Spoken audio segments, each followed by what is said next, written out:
हाय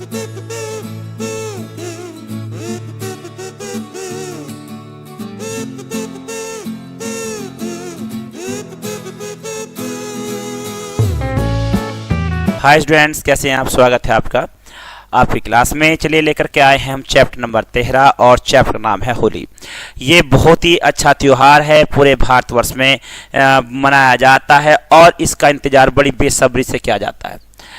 इस पर बहुत ही अच्छे ढंग से सब खुशियां मनाते हैं, रंगों के साथ में, गुब्बारों के साथ में, फूलों के साथ में और खाना खाने के साथ साथ पीने के साथ में पूरा आनंद लिया जाता है। बहुत सारी इसमें तैयारी की जाती है। प्यारे बच्चों, इसकी शुरुआत कैसे होती है, कहाँ से होती है, हम इसके बारे में जानेंगे और ये क्यों मनाया जाता है। चलिएगा, चैप्टर नंबर 13 आपके सामने है और होली का त्यौहार है। ये एक त्यौहार है होली, ठीक है। होली का त्यौहार हम सबको मिलकर हंसी खुशी के साथ मनाना चाहिए, ठीक है। कहते हैं कि होली का त्यौहार हम सबको मिलकर हंसी खुशी के साथ मनाना चाहिए। होली के रंग हम सबके जीवन में खुशियां लाते हैं। हमें दूसरों के साथ बुरा व्यवहार नहीं करना चाहिए। तो यहाँ देखिएगा, हम कहते हैं दूसरों के साथ में बुरा व्यवहार नहीं करना चाहिए, ठीक है। होली के माध्यम से ये सीख मिलती है। ये होता कब है? सर्दी और गर्मी के ऋतु मिलन पर मनाया जाने वाला त्यौहार होली है। देखिएगा, सर्दी और गर्मी, सर्दी जा रही हो, गर्मी आ रही हो, दोनों आती जाती मिल रही हो, ठीक है। और उस ऋतु में आकर के ये होली का त्यौहार मनाया जाता है। उस समय कहा जाता है बसंत ऋतु का समय, ठीक है। यह एक धार्मिक और सामाजिक त्यौहार है। इसे रंगों का त्यौहार भी कहते हैं। यह त्यौहार जीवन में कई नई उमंग भरता है, जिसे जीवन नई शक्ति और स्फूर्ति से भर जाता है। तो देखिएगा, यहाँ पर यह कैसा त्योहार है? एक सामाजिक त्योहार है, धार्मिक त्योहार है। इसे रंगों का त्योहार भी कहते हैं। रंगों का त्योहार क्यों कहते हैं? क्योंकि इसमें सब लोग आते हैं और नए नए अच्छे अच्छे रंग लेकर के सबके चेहरे पर लगाते हैं, गुलाल पर लगाते हैं, घर पर बुलाते हैं, खाना पीना कराते हैं, सारे काम होते हैं, एक दूसरे के रंग लगा करके गले मिलते हैं, है ना। तो इसे रंगों का त्योहार भी कहा गया। धार्मिक त्योहार है क्योंकि यहाँ पर पूजा भी होती है। और सामाजिक त्योहार इसलिए है क्योंकि सभी लोग उठते हैं, बैठते हैं, सब काफी दिन के जो नाराज भी होते हैं वो भी इस दिन आकर के एक साथ हो जाते हैं, गुलाल लगाते हैं और गले मिल जाते हैं। प्यारे बच्चों, इस त्योहार को मनाने के पीछे एक पौराणिक घटना है। अब मैं बता रहा था शुरू में कि ये जो त्योहार है कैसा त्योहार है और ये क्यों मनाया जाता है, आज हम इसके बारे में जानेंगे। ये भी हमारा जानना जरूरी है प्यारे बच्चों, ठीक है। तो देखिएगा, जानना जरूरी है होगा। इसमें एक कहानी, अब ये कहानी कैसी कहानी, इस कहानी को पढ़ेंगे तो लीजिएगा। एक पौराणिक घटना है। कहा जाता है कि राजा हिरण्यकश्यप एक दुष्ट और अहंकारी राजा था।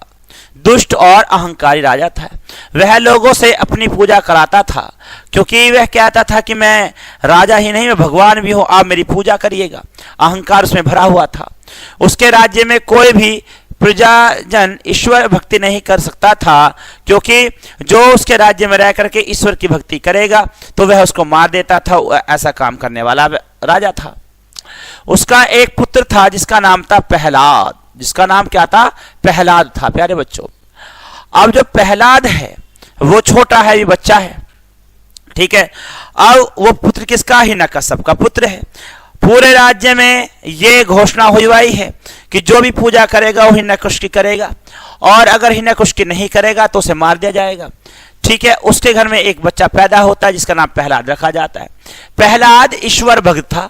अब जब प्रहलाद खुद का बेटा उसकी पूजा न करके वो भगवान की पूजा करता था, राजा हिरण्यकश्यप ने अपने पुत्र प्रहलाद को बहुत समझाया कि वह ईश्वर भक्ति छोड़कर उसकी ही पूजा करे, लेकिन वह नहीं माना।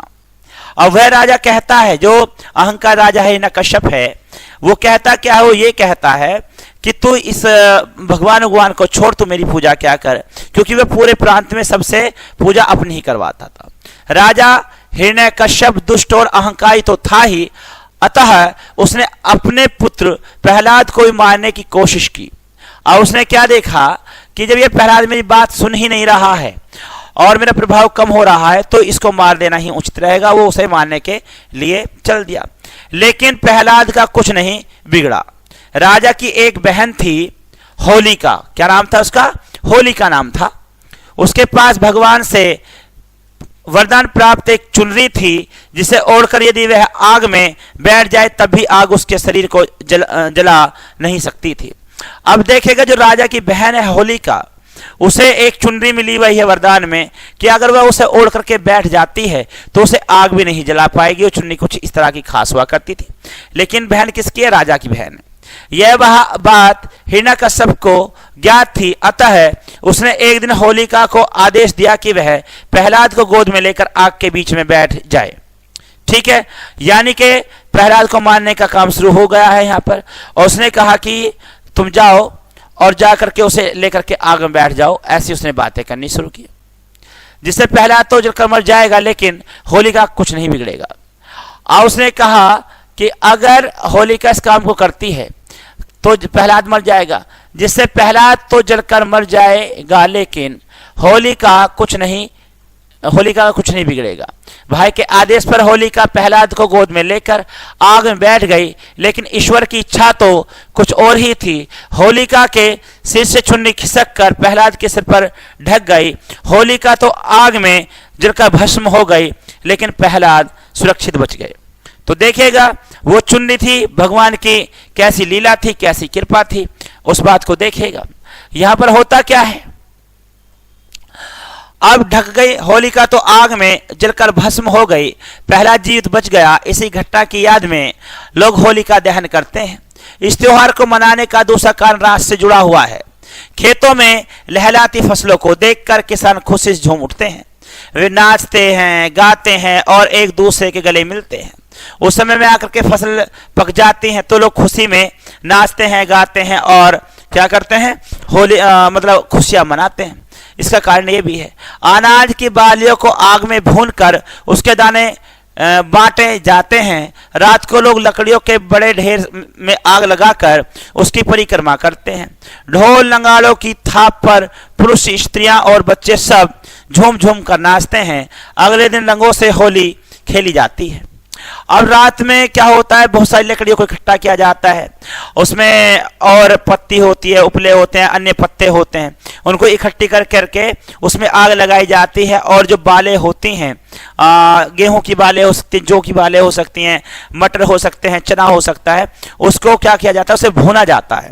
ठीक है, और वो फिर बांटा भी जाता है। ढोल नगाड़े बजाए जाते हैं। ये सारे काम उस समय में होते हैं और अगले दिन रंग से खेला जाता है। बच्चों, रंग हमारे शरीर को स्वस्थ रखने में सहायक होता है। ढाक के फूलों का रंग हमें कई बीमारियों से बचाता है।